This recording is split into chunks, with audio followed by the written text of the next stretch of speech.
আমাদের AI technician কল্যাণ সমিতির যে 7 দফা আন্দোলন চলছে, কর্মবিরতি, সেটা আমরা কুষ্টিয়া এখন সব এক কাতারে আবদ্ধ। আমরা এখন আসছি আমাদের মাননীয় উপদেষ্টা ম্যাডামের হাজবেন্ডের সঙ্গে দেখা করতে এবং তার কাছ থেকে কিছু দিক নির্দেশনা নেওয়ার জন্য। সে কি আমাদের কাছে বলে, আমরা এখন লালন শাহর আখড়া বাড়িতে আছি, অবস্থান করছে। আমি, রাজাক ভাই, জাহাঙ্গীর, আরও অনেকেই। জাহাঙ্গীর ভাই কিছু বলেন আমাদের এই প্রাণী সম্পদের আন্দোলন সম্পর্কে। আমরা কোন অবস্থায় আছি, আমরা কুষ্টিয়া কোন অবস্থায় আছে যদি একটু বলতেন। আসসালামু আলাইকুম। যারা দেখছেন সকল বাংলাদেশের এআই টেকনিশিয়ানদেরকে স্বাগতম জানাচ্ছি। আজকে কিন্তু আমরা খুব সকালবেলায় লালন শাহর মাজারে চলে এসেছি। আমাদের একটি উদ্দেশ্য হচ্ছে এখানে আসার। ইতিমধ্যেই লালন শাহের মেলা কিন্তু শুরু হয়েছে, এখানে একদিনের একটি মেলা। আমরা যে উদ্দেশ্যে কুষ্টিয়ার নেতৃবৃন্দ এখানে এসেছি, আমাদের মাননীয় মৎস্য ও প্রাণী সম্পদ উপদেষ্টা ফরিদা আক্তার ম্যাডামের স্বামী অর্থাৎ হাজব্যান্ড, উনি ফরদ মাজার, বিশিষ্ট এক ব্যক্তিত্ব, সাহিত্যিক। আমরা তার সাথে দেখা করতে এসেছি। আমাদের যে চলমান কর্মসূচি চলছে সারা বাংলাদেশের বেতন ভাতার দাবিতে 7 দফা কর্মসূচি, সেই 7 দফার আলোকে বাস্তবায়নের লক্ষ্যে আমরা কিন্তু তার সাথে সৌজন্য সাক্ষাৎ করতে এসেছি। আমাদের উদ্দেশ্য হচ্ছে যে সারা বাংলাদেশের যারা কর্মরত আছে প্রত্যেকে এই টেকনিশিয়ানদের ভাগ্যের পরিবর্তন হোক, এবং এটা যদি কুষ্টিয়ার মাধ্যমেও পরিবর্তন হয় তাতে আমরা এখানে সাধুবাদ জানাই। অল্প কিছুক্ষণের মধ্যেই কিন্তু আমরা ওনার সাক্ষাৎ নেব এবং ওনার সাথে আমরা সৌজন্য সাক্ষাৎ করবো কুষ্টিয়ার নেতৃবৃন্দ।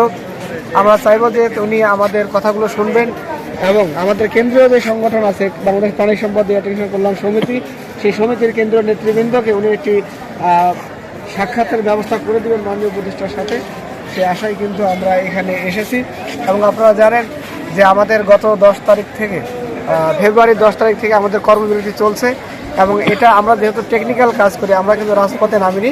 আমরা যে কৃত্রিম প্রজনন করি ইন্ধন পর্যায়ে, সেই কৃত্রিম প্রজনন কাজ সম্পূর্ণ বন্ধ রয়েছে এবং অফিস থেকে আমাদের সিমেন্ট নাইট্রোজেন নেওয়া বন্ধ রয়েছে। আমরা চাই যে আমরা রাজপথে কোনো আন্দোলন করতে চাই না। আমরা যেহেতু টেকনিক্যাল কাজ করি, আমরা টেকনিক্যালভাবে এটা সমাধান করতে চাই। এতে করে কিন্তু দেশের যারা গোসম্পদ পালন করছেন তাদের কিন্তু মাঠ পর্যায়ে যেমন আমাদেরও সমস্যা হচ্ছে, তাদেরও কিন্তু সমস্যার সম্মুখীন হতে হচ্ছে। আমরা ইতিমধ্যেই কিন্তু ডিজি মহোদয়, পরিচালক মহোদয়ের সঙ্গে আমরা মিটিং করছি 2 দফা।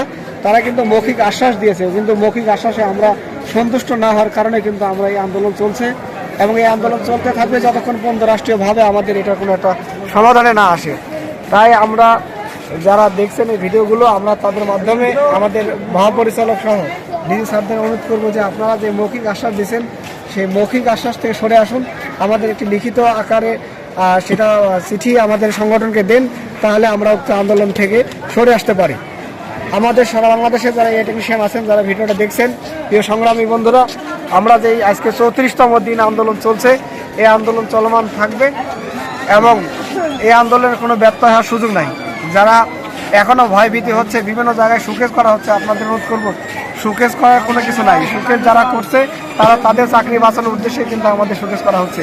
আপনারা ভয় পাওয়ার কিছু নাই। কেন্দ্রীয় সংগঠন আপনাদের পক্ষে আছে, কেন্দ্রীয় নেতৃবৃন্দ আপনাদের পক্ষে আছে। যদি আপনাদের কোনো সমস্যা হয় তাহলে কেন্দ্রীয় নেতৃবৃন্দদের জানালে অবশ্যই আমরা সেটা সমাধান করার চেষ্টা করব, এবং আমাদের যে লক্ষ্য, এই লক্ষ্য পূরণ করে ইনশাল্লাহ এবার আমরা সফলতা অর্জন করেই ফিরব।